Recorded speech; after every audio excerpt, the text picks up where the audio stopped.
Hello, it's Sunday, October 25, and today our scripture reading is Acts chapter 16.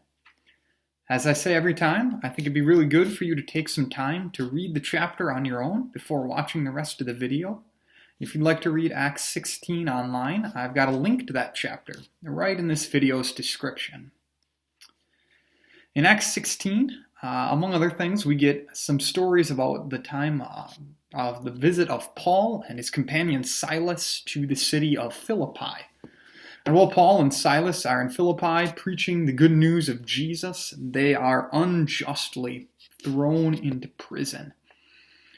But even in prison, even though they're chained up and unjustly, Paul and Silas continue to preach the gospel. They're praying and singing hymns to God, and others are hearing about the good news of Jesus.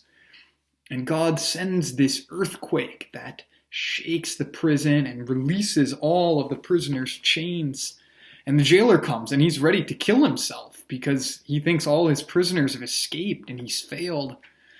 And Paul and Silas call out, No, we're here. Don't harm yourself.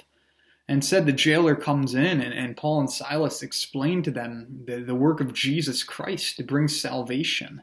And this man and his family come to believe in Jesus and are filled with joy. And so we see God's amazing power at work here, that God sends this earthquake that sets Paul and Silas free, even though they don't leave the prison. We see God's power to transform this jailer's life. And we also see that the way that Paul and Silas respond to this suffering gives them the opportunity to witness about Jesus, to talk about their faith. And I think that's true for us in many ways. How we as Christians respond to suffering, how we live out our faith in God in the midst of hardships, how we have joy and hope in God, opens doors for us to witness. Now, if we're suffering because, we've done something wrong and brought trouble on ourselves, that doesn't really work. But if we're holding up through sickness or something that's come on us that seems unexplained, and especially if Christians are being persecuted and they still respond with love and faith, that is a wonderful way to talk about the love of Jesus and his power to save us and the hope that he gives us.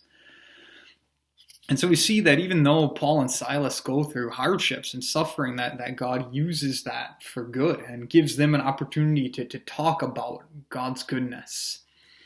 And so I think that's a challenge for us during our times of hardship to not only to trust God because he can work through it, but also to see if this opens doors for us to be Jesus' witnesses as he's called us to be.